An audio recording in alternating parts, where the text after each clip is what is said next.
Bellissimo, and I am currently writing a story entitled This Book is for October. It's 90% Halloween aesthetic, 10% plot, and I am being very spoilery in all of these videos. I discuss the characters and plot at length, so if at any time you ever get confused, I have a 40-minute plot outline video that I've linked below that should catch you up. Hello, it is easy breezy, beautiful and stormy outside, which makes me think it is the perfect day to write. It is also my third to last day in the cabin, so extra motivation to get some words in while I'm still in this incredibly aesthetic location. So in all of August, I got roughly 5,000 words. I think it was a very rough month. I should say 5,000 words in this book is for October. I had other projects that I was working on. Thank you. It is 1:30. Ugh, my apologies for that awful wind. Unfortunately, the next 5-minute clip also had a ton of wind in it, so I'm just gonna go ahead and do a little voiceover here and get the point across so that the next clip after this one makes sense to you. Here are the main highlights. First, I caught you up about where I last had been in the story, which was when Matthew fixed that glass pumpkin that was kind of a family heirloom of Kate's, and then I started talking about what I had written in the meantime. The main bulk of it is a scene right after Matthew fixes the pumpkin where Kate finally shows him the blood magic book she found in her mother's attic, and then Matthew realizes that Kate has actually been cursed by this book when she touched the ink. We get to see a cute little moment that just hints towards Matthew's feelings for Kate as he becomes very agitated and hurries around her cottage, finding the right ingredients to do kind of a counter spell / cleansing ritual. And there's a lot of hand holding because, you know, the curse is in her hands because that's what she touched the blood with. And I don't know, I thought it was cute. It was very cheesy, but I was proud of myself. Then I discussed how Matthew and Kate came to the conclusion that the book is obviously being protected, and in order to see its contents, other than the curse on the first page, they need to draw the magic away from this book. And to Kate, that leads one clear, if slightly unnerving answer, and that answer is to go and visit the Meta Magic Witch. And that's the main bulk of what I've written since the last time I checked in. The last thing that I discussed in this clip in order to make the next clip make sense to you is the fact that I wanted to start off this chapter with a nightmare sequence for Kate, and specifically she needs to have a nightmare tonight because the Meta Magic Witch needs to notice that she is not sleeping well and give her a little sleeping potion, which will then have ramifications for future chapters as Kate has a very bad reaction to that sleeping potion. But I wasn't sure what sort of nightmare to write. So that's it. That's basically the entire point of this 5-minute clip. There you go. This is a problem that requires slight relocation, a pumpkin spice cappuccino, and better film quality. Oh, so good. See, we are 5 days before Halloween and I need a nightmare. Okay, so while my drink was being made in the 30 seconds it took the Keurig to spit out my pumpkin spice cappuccino, I was brainstorming thoughts for what this nightmare could be, and I'm thinking, okay, dreams are usually little details of experiences we've had in the past, and then for Kate will also be experiences that she's going to have in the future. But because she's not a trained hedge witch, her dreams are extremely metaphorical, so it kind of needs to all be wrapped up in metaphor. Some things obvious, some things maybe not so obvious. So here's my working bullet list at the moment. I want there to be glass imagery, like shattered glass as representation of the pumpkin debacle the day before. But I want to be careful and not have it be gruesome. I'm not going for, John McClane and Die Hard and the bloody feet thing. That's not really the vibe, and I don't think my sister would appreciate that. I want to find a way where you get that tension and that fear of the shattered glass damaging you, but it doesn't actually happen. So that's one thing though. I want that as a visual. And then the second thing I want is I think I'm gonna have her walking in the world below, the world of the dead, and she's gonna walk past a river, and looking in the river, she's gonna see bodies, just thousands of bodies flowing down it. And this is gonna be multi-layered, right? Because that is a very common myth, is people travel to the underworld via a river. And as a hedge witch, it's also going to be her future job to help be that person who travels with people to bring them to the other side, to help them cross. So that's kind of one layer of the metaphor. The second layer is that literally the thing that she needs to remove the curse from her mother's book is called Water from the River Styx. It's something that she will receive from the meta magic witch Winifred, but she doesn't know that yet. So again, it's like wrapped up in metaphor. So those are two elements of the nightmare. I don't know what's gonna be the thing that shakes her out of it and wakes her up, but at least I have something to go off of. So I'm gonna go write that now. First I'm gonna drink and maybe watch an AuthorTube video or something, but then I will write it. Then I will write it.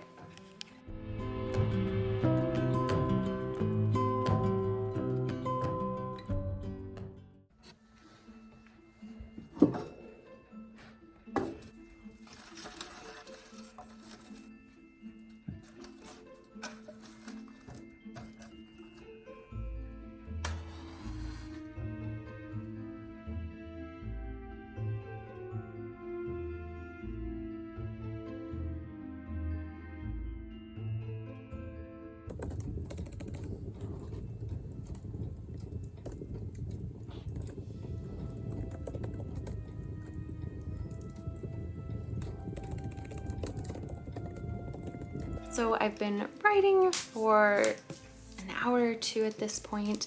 I made it all the way through the dream. The way I incorporated glass imagery into the dream is I have her lost in the woods and she's trying to ground herself to find her way home. It's a talent, ability that she has, but every time she tries to touch the trees of the place that she's in, she first can't connect with them because she realizes the trees are dead and rotting and decaying.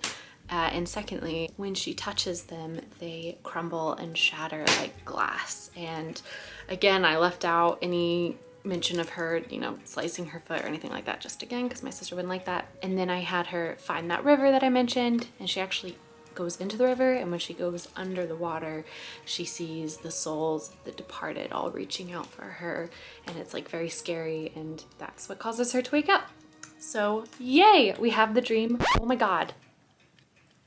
That zoom in was so unnecessary. What just happened? How do I make that go away? What? Anyway. And I don't know at what part that started, so we're just gonna have to keep that in because I don't know what I have to go back and explain and my battery's about to die.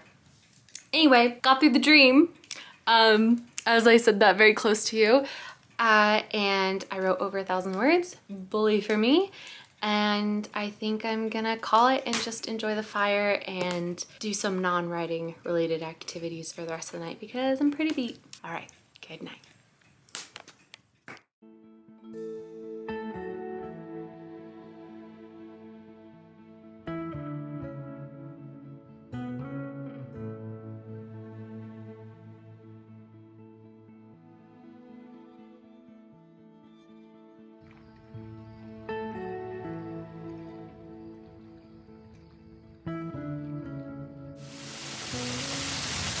Fun fact, it was storming like this the day I arrived in June. I guess my summer began with a thunderstorm and will end with a thunderstorm. And I can appreciate the symmetry in that.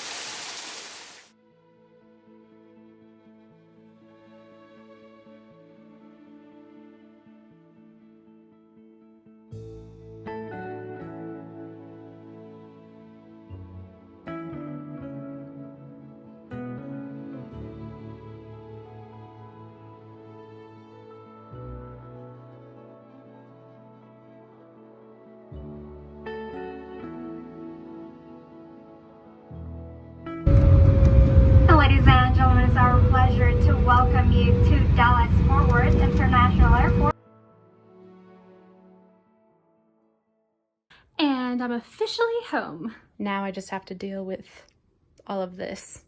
Hello, it's been a while since I picked up the camera and updated you about this book is for October. This book is for October. So I figured I would do that. And I know what you're thinking, Wallace, it clearly can't have been that long since you are wearing the same shirt you are always wearing in your This Book is for October updates. So what, it's been a few hours? No, it's been approximately 10 days. I just love and am obsessed with this shirt and so wear it extremely frequently.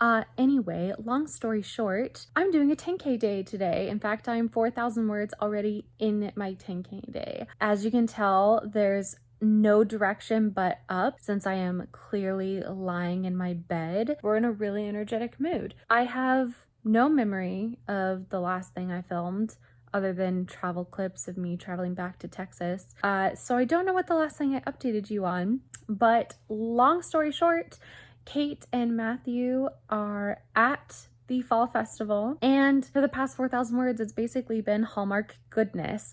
The chapter starts off obviously with her little nightmare, then she goes to her job at the apothecary and we get kind of a view of Ipswich, her like this kind of fantastical version of Ipswich, Massachusetts I've created in my head. Then Matthew picks her up from her job and drives her to the Metamagic Witches Farm, which from here on out will be called the Bennett Farm, for the fall festival, and also to try and sneak a meeting with the Metamagic Witch. Kate and Matthew had a cute moment in the pumpkin patch. And then, of course, we had our fabulous pumpkin carving contest. And I have to say, it was extra goody, extra cheese, but I kind of loved it. Basically, what occurs is Kate and Matthew have to work separately. They're not allowed to be a team. And Kate, she hates to carve pumpkins. And also she's, you know, not super thrilled with the idea of being observed by an audience. So she's very nervous, and there are also stakes because she needs to win this contest in order to win a sort of meeting with Winifred Bennett, who is the Metamagic Witch, so she can ask her about the grimoire she found in her mother's house. So Kate is all kinds of stressed and does not do a very good job of carving, and at the end of the contest they go one by one down the line of all the contestants, and then Matthew goes right before Kate and he spins his around. And I debated, I was like, ooh, how do we make this like extra cheesy, extra cute romantic? For like a brief second, I thought maybe he should have carved her face, but then I like walked it back. I was like, no, because in reality, Kate, that wouldn't be romantic for Kate. That would be kind of an eye roll. This is what a like man would think would be romantic, but also just shows that he doesn't know Kate in general, because he knows she wouldn't like the idea of that he had bringing even more attention to her. I think that would make her uncomfortable. So what I had him do instead was he carved out the forest in which Kate lives and her cottage, and kind of carved it so that the windows are aglow with firelight from the fireplace, and there's a teeny tiny carving of her glass pumpkin that they had a whole moment over the night before in the kitchen window. And it's just a really special moment because I think in a way carving her cottage is like he had carved a portrait of her. And then of course he wins, obviously, because I need them to win so they can talk to the Metamagic Witch, obviously.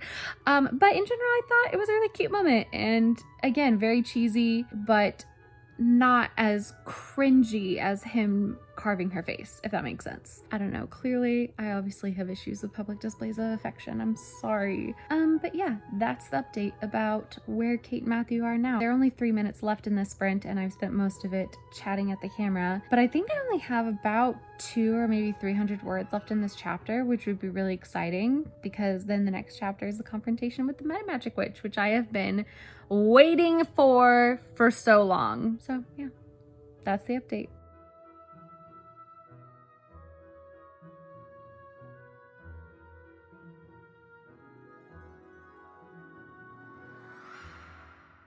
Hello, here is my next update. It is about 6:45 p.m. We are have jumped into another sprint. I have this happy Halloween music up. I am currently 400 words away from hitting 5,000 words for the day. I am currently 400 words away from hitting 30,000 words, which was my initial Camp Nano goal. So yay, I'm about to achieve that 6 weeks after the fact. Awesome job, me. And I finished the chapter that I was on.